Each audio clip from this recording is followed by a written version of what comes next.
चीन में लगभग 4700 साल पहले। एक इत्तेफाक।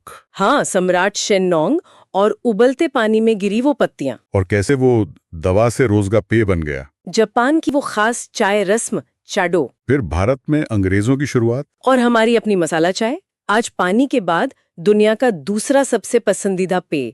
सबका स्वागत है आज की इस खास चर्चा में। जी, आज हम चाय के हजारों साल लंबे और काफी दिलचस्प सफर पर बात करेंगे। देखेंगे कि उपलब्ध स्रोत इस बारे में क्या बताते हैं। तो चलिए शुरुआत चीन से करते हैं। सम्राट शेननोंग वाली कहानी ये तो बहुत सुनी है, लगभग 2737 ईसा पूर्व की। हाँ, बिल्कुल।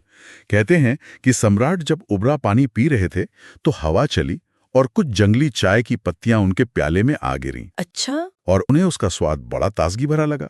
उन्होंने उसे चा कहा, जिसका मतलब था जांचना या परखना। जैसे चीन का तांग राजवंश था 618 से 907 ईस्वी के बीच, जो सांस्कृतिक रूप से बहुत आगे था जी। उस दौरान इसका इस्तेमाल दवा से आगे बढ़ा। जी। चाय घर खुलने लगे, लोग मिलने जुलने लगे वहाँ। अच्छा, सोशल स्पेस बन गया। बिल्कुल।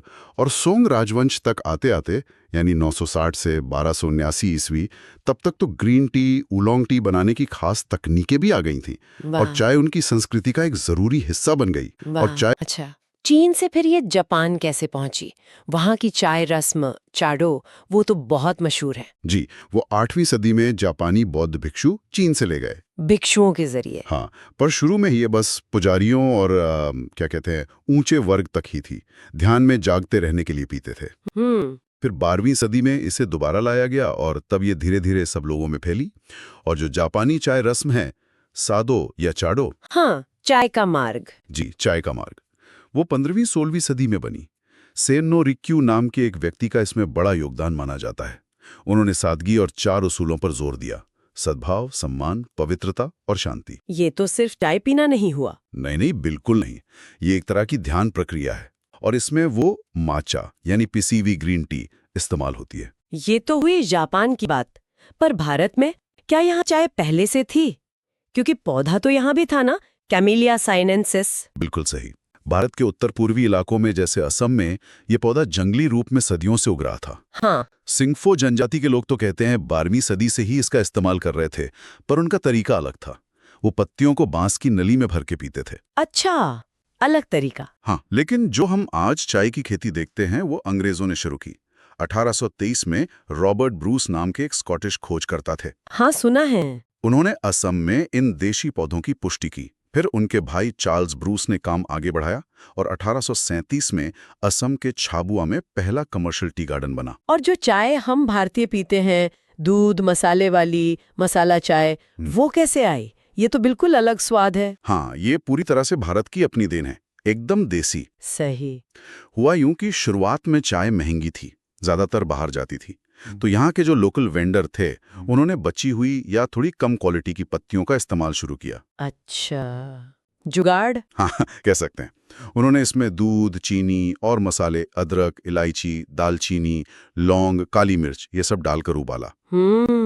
तो एक सस्ता, मजबूत और टेस्टी पेय बन गया जो आम आदमी तक पहुंचा। फिर 1960s के दशक में वो सीटीसी वाली मशीनें आईं, क्रश टीयर कर्ल। हाँ, वो दानेदार चाय। जी, उससे चाय के छोटे गोल दाने बनते थे जो दूध और मसालों के साथ फटाफट कड़क चाय बनाते थे।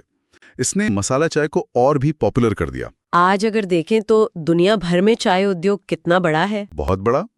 आंकड़े देखें तो 2023 में दुनिया भर में लगभग 6.7 मिलियन मीट्रिक टन चाय का उत्पादन हुआ। बाप रे। इसमें चीन सबसे आगे है, लगभग 49%, और भारत का हिस्सा करीब 20.5% है। और अगर बाजार के मूल्य की बात करें तो 2024 में ये लगभग $25.6 बिलियन का था और अनुमान है कि 2033 तक ये $38 बिलियन तक पहुंच सकता है। वाह, मतलब मांग बढ़ ही रही है। जी, लोग स्वास्थ्य के लिए भी जागरूक हो रहे हैं और अलग-अलग खास किस्म की चाय में भी दिलचस्पी बढ़ रही है। सच में ये सोचना ही कितना कमाल का है कि एक छोटे से पत्ते ने पूरी दुनिया की संस्कृति, अर्थव्यवस्था, यहाँ तक कि रोज की आदतों पर इतना गहरा असर डाला है। हाँ, बिल्कुल। ये विचार करने वाली बात है कि कैसे एक साधारण सा पेय सभ्यताओं को जोड़ सकता है, व्यापार के रास्ते खोल सकता है, कभी-कभी तो लड़ाइयों की वजह भी बना है और कितनी अनूठी परंपराएं बना दी हैं इसने। सही कहा। क्या कोई और ऐसा पेय है जिसका इतिहास और असर इतना व्यापक रहा हो? ये सवाल सोचने लायक है। जरूर। आज की इस बेहतरीन जानकारी के लिए आपका बहुत बहुत धन्यवाद। शुक्रिया। और अगर आप सबको ये बातचीत पसंद आई हो तो इसे लाइक जरूर करें, अपने विचार नीचे कमेंट्स में बताएं और हाँ, आगे भी ऐसी दिलचस्प चर्चाओं के लिए हमारे चैनल को सब्सक्राइब करना ना भूलें।